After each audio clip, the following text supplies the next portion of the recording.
지금 로마서와 하나님 나라라는 그 책을 갖고 우리가 하나님 나라에 대해서 말씀을 나누고 있는데요. 바울은 로마서를 왜 썼을까요? 많은 분들은 로마서를 봐라, 이신칭의 복음에 정수가 있다라고 얘기하는데, 실제로 복음에 대한 건 8장까지 나오고 그 다음부터는 다 다른 내용이거든요. 바울이 로마서를 왜 남겼을까요? 대부분의 바울 서신들이 있잖아요. 고린도 전후서라든지 데살로니가 전후서, 갈라디아서 같은 것들은 바울이 세운 교회한테 보내는 편지였어요. 그런데 로마 교회는 바울이 세운 교회가 아니었어요. 전혀 바울과 관계없는 교회예요. 1장 13절과 18절에 보면 바울이 여러 번 로마 교회를 방문하고 싶어 했지만 못했다는 얘기를 하거든요. 또 바울 서신 대부분은 이제 교회에 대해서 생긴 문제를 목회적으로 도와주기 위해서 쓰는 거예요. 근데 로마서는 15장 23절 24절을 보면 이제 이 지방에 일할 곳이 없고 또 여러 해 전부터 언제든지 서바나로 갈 때에 너희에게 가기를 바라고 있었으니 이는 지나가는 길에 너희를 보고 먼저 너희와 사귐으로 얼마간 기쁨을 가진 후에 너희가 그리로 보내주기를 바란다 라고 얘기하거든요.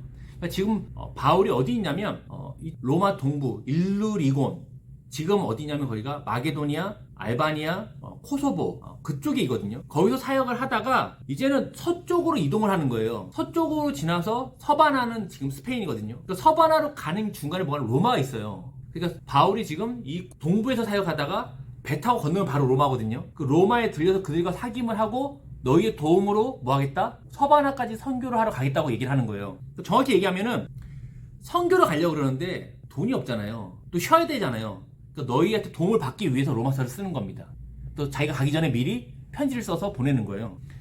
큰 바울은 로마 교회와 로마 교인들을 안다 모른다? 몰라요. 자기가 세운 교회가 아니니까요. 내가 베드로와 요한은 알아요. 근데 바울은 모른단 말이에요. 그래서 듣도 보도 못한 이상한 애가 편지 써서 와서 후원해달라고 그러면 누가 하겠냐는 거예요. 때문에 바울은 후원을 요청하기 전에 자신이 누구인지를 상세하게 소개를 해야 하는 것이죠. 그 과정 가운데 뭐가 들어오냐면 내가 전하는 복음의 내용이 무엇인지를 기록한 게 로마서입니다. 그래서 로마 교인들의 신뢰를 얻고자 했던 것이죠. 그래서 바울은 1장 1절에 보면 바울은 자기를 바로 소개해요. 바울 서신의 다른 책들을 보면은 앞에 좀 이렇게 길게 설명하거든요. 안부도 묻고 뭐 어쩌고저쩌고 말도 하지만 로마서 같은 경우는 그럴 필요가 없어요. 모르니까 바로 자기를 소개해버립니다. 그래서 하나님의 복음을 위하여 택함받은 사도라고 그냥 바로 시작해버려요. 그리고 나서 2절과 4절에 보면 자신이 전하는 하나님의 복음이 무엇인지 바로 설명합니다. 왜? 로마 교인들하고 자기랑 안면이 없으니까요. 2절에 보니까 이 복음은 어떤 복음이죠? 하나님이 선지자를 통하여 성경에 미리 약속하신 복음이라는 거예요. 내가 만든 게 아니고 이미 구약에서부터 있던 내용이라는 겁니다. 우리가 저번 시간에 얘기했죠. 하나님이 구약의 선지자를 통해 약속하신 복음은 대표적으로 이사야 52장 7절과 40장 9절에서 10절의 내용이었죠. 무슨 내용이었습니까?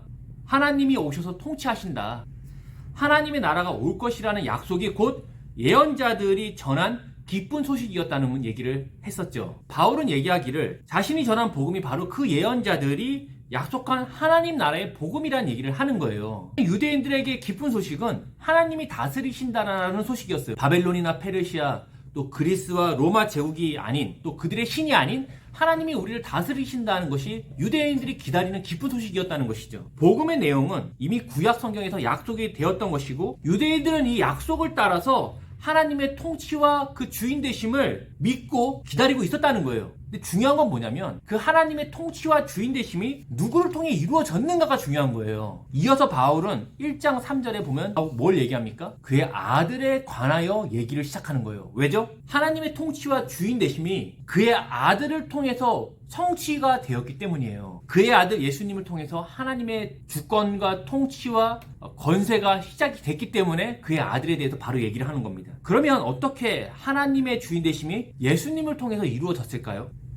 3절과 4절에 보면 그의 아들에 대해서 두 가지로 설명을 하고 있죠. 육신으로는 다윗의 씨라고 얘기하고 있어요. 이는 하나님이 다윗에게 약속하신 그 후손, 곧 메시아를 뜻하는 겁니다. 그의 아들은 곧 누구냐? 메시아다. 그 메시아가 누구냐? 예수님이란 얘기를 바울이 하는 것이죠. 사무엘 하 7장에 보면 나단 선지자를 통해서 하나님이 말씀하세요. 다윗에게 내 몸에서 나의 내시를 내 뒤에 세워서 그의 나라를 견고하게 하리라 라고 하셨고 하나님은 그의 아버지가 되고 그는 하나님의 아들이 될 것이라고 얘기를 하세요. 다윗의 혈통을 통한 약속된 메시아가 오셨다는 거예요. 그의 아들이 오셨다는 겁니다. 또 두 번째로 보면 4절에 보면 그의 아들 예수님은 어떤 분이십니까? 죽은 자들 가운데서 부활하심으로써 하나님의 아들 곧 왕으로 선포가 되셨다고 말씀을 하고 있어요. 우리 성경은 이렇게 번역을 했어요. 능력으로 하나님의 아들로 선포되셨다. 근데 이것은 원문의 어순을 살려서 번역하면 이런 뉘앙스는 아닙니다. 어순을 살려 번역하면 이렇게 얘기합니다. 권세를 가진 하나님의 아들, 또 통치권을 가진 하나님의 아들로 선포되셨으니 라고 번역하는 것이 더 옳은 것 같습니다. 즉 예수님은 하나님의 통치권을 대행하는 하나님의 아들, 하나님 나라의 통치자가 되셨다는 거예요. 어떻게? 부활하심으로 말이죠. 4절 후반절에도 이렇게 얘기하죠. 우리 주 예수 그리스도라고 번역했지만 원문의 순서를 따르면 이렇게 됩니다. 예수 그리스도 우리의 주입니다. 예수님이 누구냐? 그분이 바로 다윗의 후손 메시아이고 그분이 뭐다? 곧 우리의 주인, 통치자, 주권자라는 것을 고백하는 거예요. 그러니까 예수 그리스도 우리의 주라는 건 앞에 있는 내용들을 요약하는 내용이에요. 바울은 로마서를 통해서 복음을 알리고 있어요. 그 복음의 내용이 뭡니까? 예수를 믿고 죄 용서를 받아 천국에 가는 내용이 아니에요. 바울은 1장 서두에 분명히 하나님 나라의 복음, 예수의 주인 되심에 대한 복음을 알리고 있습니다. 저희 집 아이도 친구 다니는 교회 간단 말이에요. 그날 가인과 아벨에 대해서 배워왔나 봐요. 저한테 와서 뭘 물어봤게요? 가인이 천국 갔냐 지옥 갔냐를 물어봐요. 왜냐면 가인은 하나님을 알고 있지 않냐? 근데 천국에 가는 거 아니냐? 물어보죠. 그래서 저는 얘기했습니다. 지옥에 갔을걸? 그럼 왜 지옥 가냐는 거예요? 그럼 천국에 갔을걸? 왜 천국 갔냐는 거예요? 사람들의 관심은 이거예요. 이 땅에서 죽어서 천국 가냐 지옥 가냐가 관심입니다. 근데 분명 성경은 죽어서 천국 갔다 지옥 갔다에 관심을 두지 않아요. 하나님이 그의 주인이냐, 그가 하나님의 백성이냐에 관심을 두고 있어요. 로마서의 복음 역시도 죽어서 천국 간다? 예수 믿고 용서를 받는다가 포커스가 아니라 하나님의 나라가 임했냐, 누가 그 주인이냐에 관심을 갖고 있는 겁니다. 로마서 1장 2절 4절에 바울이 전한 복음의 내용은 예수님이 죽은 자들 가운데서 다시 살아나셔서 하나님의 통치권을 대행하는 하나님의 권세를 가진 하나님의 아들이 되셨다라는 소식이에요. 이게 복음의 핵심입니다. 로마서 1장 1절 4절은 십자가와 부활, 주인 대심으로 구성되어 있어요. 십자가의 부활은 예수님의 주대심을 목표로 하는 사건들이라는 겁니다. 십자가와 부활을 통해서 뭐가 되셨다? 예수님이 주인이 되셨다. 이게 복음입니다. 예수님이 하나님 나라의 통치자가 되셨다는 거죠. 복음이 하나님의 주인 되심이라면 우리의 믿음 역시 하나님의 주인 되심을 받아들이는 것으로 바뀌어야 됩니다. 십자가의 속죄로 죄 용서를 받았고 죽어서 천국 가는 것을 믿는 게 아니라 우리 하나님이 우리의 주인 되시는 것을 믿는 것으로 바뀌어야 된다는 것이죠. 사람들은 예수님이 나를 위해 대신 죽었으니 주인이 되셨다. 이것은 같은 말이지 않느냐라고 생각해요. 십자가의 대속을 믿는 것이 곧 예수님이 주인 되심과 같은 말이 아니냐라고 생각하거든요. 예수님이 나를 대신하여 죄값을 치르셨다는 것과 예수님이 나의 주인 되셨다는 것은요, 사실 별개 사실입니다. 예를 들어 그런 거예요. 제가 길을 가다가 차에 치일 뻔했어요. 누군가 저를 밀어내고 그 사람이 차에 치여 죽고 저는 살았어요. 그럼 어떻게 됩니까? 그 차에 치여 죽은 그 사람이 내 주인이 됩니까? 아니죠. 그냥 고맙고 미안한 거 끝이에요. 예수님의 십자가 대속 사건을 믿는 것으로 예수님이 나의 주인이 되셨다고 말한다면 그것은 굉장한 논리적인 비약이 있는 겁니다. 예수의 속죄 사건을 믿는다고 하여 예수님의 주인 되심이 고백이 따라오는 것은 아니에요. 우리의 믿음의 고백은 뭐냐면 예수님이 우리의 주인이 되셨다는 겁니다. 어떻게? 십자가와 부활을 통해서 말이죠. 십자가의 대속을 믿음의 결과로 예수님이 나의 주인이 되신 것이 아니라 예수님이 주인 되심 자체를 믿는 것이 바로 믿음의 내용이라는 것이. 이 말은 예수님을 주여 주여 라고 말하는 것만이 아니라 예수의 주되심을 삶으로 드러내는 것을 말하는 것이죠. 왜? 믿음과 행위는 같은 것이기 때문이죠. 믿으니까 행위가 따라온다든지 믿은 후에 행함으로 살고자 한다는지가 아니에요. 믿음은 곧 행위와 같은 말입니다. 믿음이란 뭡니까?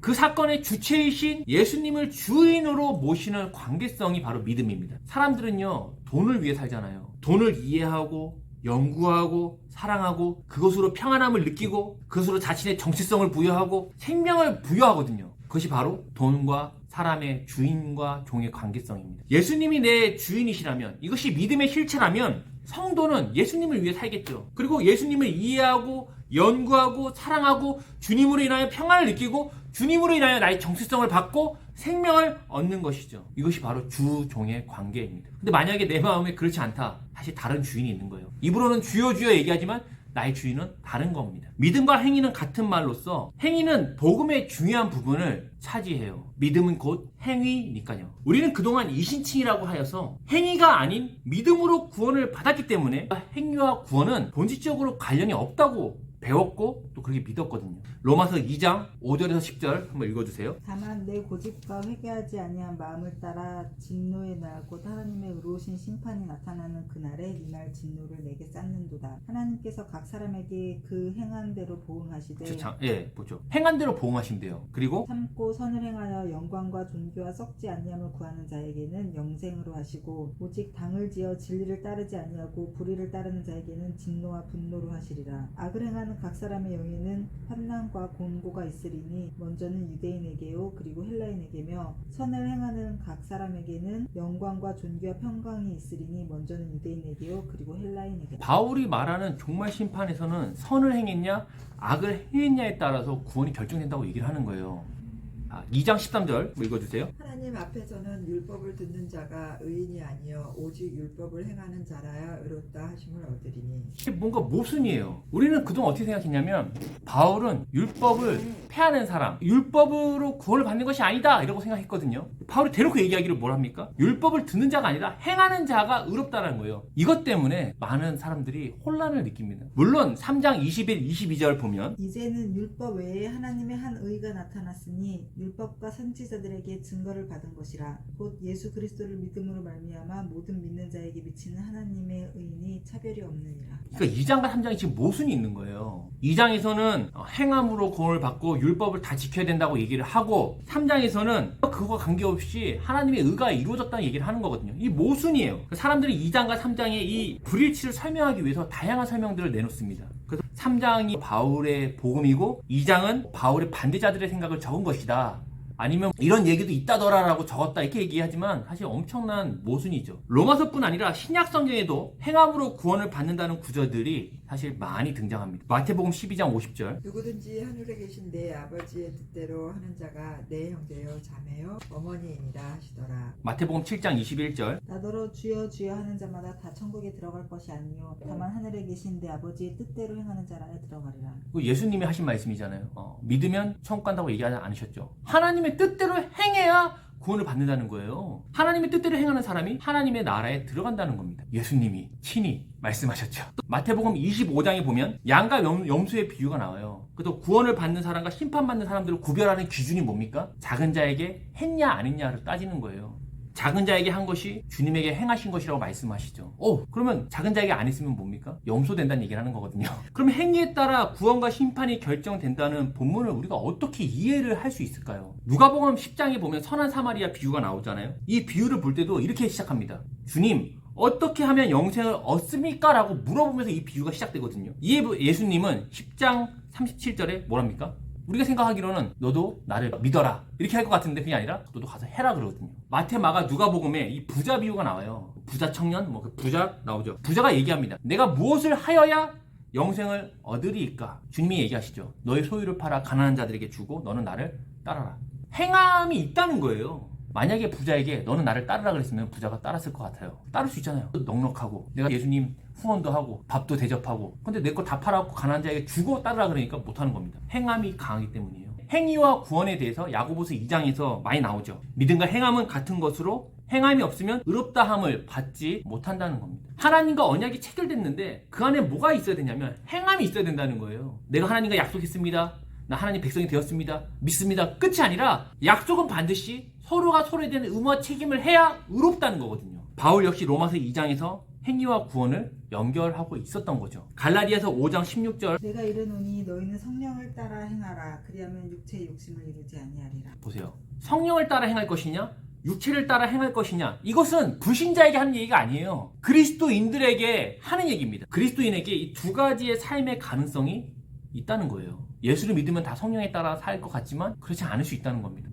그것은 우리가 이미 교회를 다니면서 확인한 지가 꽤 됐어요. 성령을 따라 살면은 갈라디아서 5장 22에 23절에 나오는 성령의 9가지 열매, 사랑, 희랑, 화평, 오래 참음 맺게 되고, 육체를 따라 살게 되면 19절 이하의 음행과 더러운 것 같은 다양한 것들, 그래서 또 얘기합니다. 5장 21절에 이런 일을 하는 자들은 하나님 나라를 유업으로 받지 못한다는 거예요. 은혜로 받는 거 아닌가요? 행함이 없으면, 육체를 따라 행하면 유업으로 받지 못한다는 거예요. 예수를 믿는데 말이죠. 행위에 따라 구원이 결정된다는 겁니다. 로마서 8장에도 얘기하죠. 육체를 따라 살 것이냐 성령을 따라 살 것이냐, 그리스도인에게는 이 두 가지 삶의 가능성이 있다는 겁니다. 육체의 일이라는 것은 하나님을 거역하는 삶의 경향성을 우리가 가진다는 겁니다. 다른 주인 사단을 따라서 여전히 산다는 거예요. 예수를 믿지만 여전히 내 안에서는 그 주인을 누굴 섬기느냐가 실제로 행함을 통해서 갈등이 나타난다는 겁니다. 로마서 8장 13절에도 얘기해요. 뭐라 얘기합니까? 너희가 육신대로 살면 반드시 죽을 것이로되 영으로서 몸의 행실을 죽이면 살리라. 갈라디아서와 똑같은 얘기를 하는 거예요. 그래서 이것 때문에 이 로마서 8장도 다양합니다. 의견이. 이것은 바울이 회심 전에 했던 내용이라고 얘기하는 사람도 있고요. 아니다, 이것은 회심 후에 자기 안에 나타난 갈등 때문이라고 얘기하는 사람도 있고 다양하거든요. 근데 분명한 것은 우리의 행위가 구원을 결정한다고 바울은 말하고 있는 거예요. 우리의 삶과 행위가 구원을 결정한다고 로마서가 말하고 있는 겁니다. 로마서 2장에서 보면 행위 심판의 내용이 나왔다가 3장 21절에 그것이 사라진 것처럼 보일 수 있죠. 근데 이 행위로 구원을 받는 내용은 뒤에 가면 또 나옵니다. 로마서 14장 10절 12절. 내가 어찌하여 내 형제를 비판하느냐 어찌하여 내 형제를 업신 여기느냐 우리가 다 하나님의 심판대 앞에 서리라. 기록되었으되 주께서 이르시되 내가 살았노니 모든 무릎이 내게 꿇을 것이요 모든 혀가 하나님께 자백하리라 하였느니라. 이러므로 우리 각 사람이 자기 일을 하나님께 직보하리. 하나님의 심판대 앞에서 우리의 삶을 하나님 앞에 직보하게 될 거라고 말하는 거예요. 어떻게 살았는지. 이 부분에 대해서 저는 사실 이렇게 배웠어요. 심판대 앞에서 우리가 신문을 당할 때 예수님이 우리를 변호해 주셔갖고 이 사람은 나를 믿는 사람입니다. 고로 죄가 없습니다 하면서 행위와 관계없는 은혜를 나를 빼준다고 배웠거든요. 근데 분명한 것은 우리의 행위에 따라 구원과 심판이 결정되는 것은 바울의 주장과 또 동일합니다. 주님도 그렇게 말씀하셨죠. 하나님의 뜻대로 행하는 자라야 된다는 거예요. 저는 행위 구원론을 얘기하는 게 아니에요. 절대 그런 것이 아닙니다. 행위 구원은 뭐냐면 행위의 업적에 따라 보상으로 구원을 받는 믿음이 행위 구원이거든요. 보통 이런 데 신천지가 그래요. 거기는 성경 점수가 있고 또 전도 인원수를 채워야 구원 증서를 받아요. 시험 점수가 커트라인이 70점인데 69점 받으면 구원을 못 받는 거거든요. 이것이 행위 구원입니다. 또 불교도 똑같아요. 행위에 따라 구원을 받아요. 너희 신분이 미천한 건 뭐 때문이다? 너의 전생의 행위 때문이라는 거예요. 전생의 업보가 행위가 뛰어나면 뭐로 태어나죠? 왕족으로 태어나거든요. 전형적인 행위 구원론이죠. 행위의 마일리지를 적립하여 다음 생애가 결정되는 거거든요. 행위가 원인이 되어 구원이라는 결과를 가져오면 행위 구원이에요. 분명한 것은 신구약 성경은 하나님의 은혜로 구원을 받는다고 얘기를 하고 있어요. 구약에서는 이스라엘이 율법을 지킴으로 구원을 받지 않아요. 사람들이 착각하는 게 뭐냐면 구약에서는 율법을 지킴으로 구원을 받고 신약에서는 예수를 믿음으로 구원받는다고 생각하지만 실제로 구약에서도 그들은 은혜로 구원을 받아요. 행위와 관계없이 아브라함이 부름을 받잖아요. 이스라엘이 행위와 관계없이 하나님의 백성이 되잖아요. 물론 그들이 하나님 백성으로서 살지 못하니까 뺑뺑이를 도는 징계는 있지만 그들은 하나님 백성이거든요. 그럼 또 사람들이 물어보겠죠. 광야에서 죽은 사람들은 천국 갔어요? 지옥 갔어요? 물어보자. 관심 없습니다. 성경은. 그죠? 그들이 하나님의 백성이냐 아니냐에 관심이 있는 거예요. 저는 행위의 구원론을 지금 말하는 게 아니에요. 행위와 구원이 무관하지 않다는 얘기를 지금 하는 겁니다. 행위 구원론은 행위가 원인이 되어 구원이라는 결과를 가져오는 인과관계거든요. 그러면 은혜로 구원받았다는 말은 행위가 원인이 되어 구원이라는 결과가 아니라는 뜻이거든요. 행위와 구원이 인과관계가 아니라는 것이지 이 둘이 관계가 없다는 얘기를 하는 것은 아니라는 거예요. 사실 그 사이에 수많은 관계성이 연결되어 있거든요. 필연적인 존재라는 겁니다. 하나님 나라의 복음에 기초하여 볼 때 행위와 구원 사이에는 반드시 필연적인 관계가 형성이 된다는 거예요. 자, 마태복음 12장 33절. 나무도 좋고 열매도 좋다 하든지 나무도 좋지 않고 열매도 좋다 않다 하든지 하라. 그 열매로 나무를 아느니라. 나무를 볼 때는 열매를 보고 아는 거예요. 나무가 열매가 없으면 우리는 몰라요. 이게 지금 감나무인지 사과나무인지 모른단 말이에요. 근데 열매가 맺히는 걸 보고 이 나무가 사과나무구나, 이 나무가 배나무구나를 알게 되는 거거든요. 이 행함의 열매를 보통 윤리적인 부분으로 많이 보거든요. 윤리적인 것이라기보다는 하나님의 주되심을 가리키는 구체적인 표현입니다. 모든 일상에서 하나님의 주인되심을 담아내는 것이 바로 행함의 열매라는 것이죠. 살아있는 사람은 반드시 어떤 행위를 하기 마련이에요. 무슨 열매든지 맺는다는 겁니다. 분명 하나님의 주되심과 죄의 지배로 행함으로 말미암아 열매가 맺혀진다는 거예요. 열매를 보니 그가 어떤 나무인지를 안다는 겁니다. 행위와 구원은요 필연적인 관계예요. 인과관계가 아니라는 것이지 반드시 둘은 항상 관계성을 가집니다. 행위가 없다면 믿음이 없는 것이고 믿음이 없다면 구원을 받을 수 없는 것이죠. 행위가 없다면 주인이 다른 것이고 주인이 다르면 하나님의 백성이 아닌 것이죠. 그러므로 행위가 없으면 구원이 없는 겁니다. 야고보서 2장 17절에 얘기하죠. 행함이 없는 믿음은 죽은 믿음이고 마태복음 7장 21절에 하나님의 뜻대로 하는 자라야 천국에 간다. 하나님의 나라에 간다고 주님이 친히 말씀하셨죠. 행함과 구원은 무관하지 않다는 거죠. 이것이 신구약과 예수님과 바울도 동일하게 얘기하는 거예요. 우리는 모든 것이 은혜라고 하여 이미 구원을 따놓은 당상으로 생각을 해요. 구원을 받은 것을 하나님이 변경하지 않는다라고 우리는 그렇게 믿습니다. 하지만 분명한 것은 나무는 열매가 있는 것이고 열매를 통해 그 나무를 안다는 거예요. 열매가 있고 없고의 문제가 아니에요. 열매가 반드시 맺히는데 어떤 열매냐가 중요하다는 겁니다. 그 열매가 맺혔는데 하나님의 주인 되심의 열매가 아니에요. 돈의 주인됨의 열매를 맺을 수 있고요. 사단의 주인됨의 열매를 맺을 수 있고요. 나의 주인됨의 열매가 맺혀진다면 그 나무는 뭐다? 하나님 백성의 나무가 아니라는 겁니다. 다시 한번 말씀드리지만 열매가 많고 적음의 문제가 아니에요. 그 나무에서 열매가 맺혔는데 하나님의 주인되심의 열매가 아니다. 다른 열매다? 그는 하나님의 백성이 아니다는 겁니다. 고로 뭐다? 믿음이 없다는 것이죠. 그럼 믿음이 없다는 건 뭐죠? 고로 그는 하나님의 나라에 들어가지 못한다는 겁니다. 성도는 예수님의 죽음과 부활로 말미암아 하나님의 백성이 된 존재가 분명합니다. 자녀는 아비와 같은 존재로 같은 것을 행한다고 주님은 말씀하시죠. 우리 요한복음 8장 44절. 너희는 너희 아비 마귀에게서 났으니 너희 아비의 욕심대로 너희도 행하고자 하느니라. 그들의 행함은 그들의 삶의 열매는 어디서 나왔다? 너희 아비에게 나왔다는 거예요. 그럼 그 나무는 어떤 나무다? 사단의 주인됨의 나무라는 겁니다. 고로 너희는 뭐다? 하나님의 백성이 아니다. 바울은 로마서를 통해서 예수를 믿어 재용서받아 천국에 가는 복음을 말하고 있는 게 아닙니다. 은혜로 용서받았다. 은혜로 구원받았다. 고로 너는 하나님의 백성이다. 그런 얘기 하고 싶은 게 아니고 믿음과 행함은 같은 것이고 행함이 없이는 구원이 없는 겁니다. 너는 예수님의 십자가와 부활로 말미암아 예수님의 주인 되심을 받았으니 하나님 나라의 백성이 되었으니 그 나라가 임하였으니 어떻게 해라? 행함으로 너의 믿음이 나타난다는 얘기를 하는 거예요. 그게 바로 바울이 전한 로마서의 복음이고 갈라디아서에 나타난 복음이라는 겁니다. 믿음의 내용은 예수님이 그리스도와 주인 되신다는 거예요. 성도는 마땅히 모든 영역에서 예수님을 따라 하나님의 주인 되심으로 행하는 겁니다. 하나님 나라가 임하였으니 그 나라 백성으로 주님과의 관계성을 가지고 세상에서 드러나기 위해 힘써야 되는 것이죠.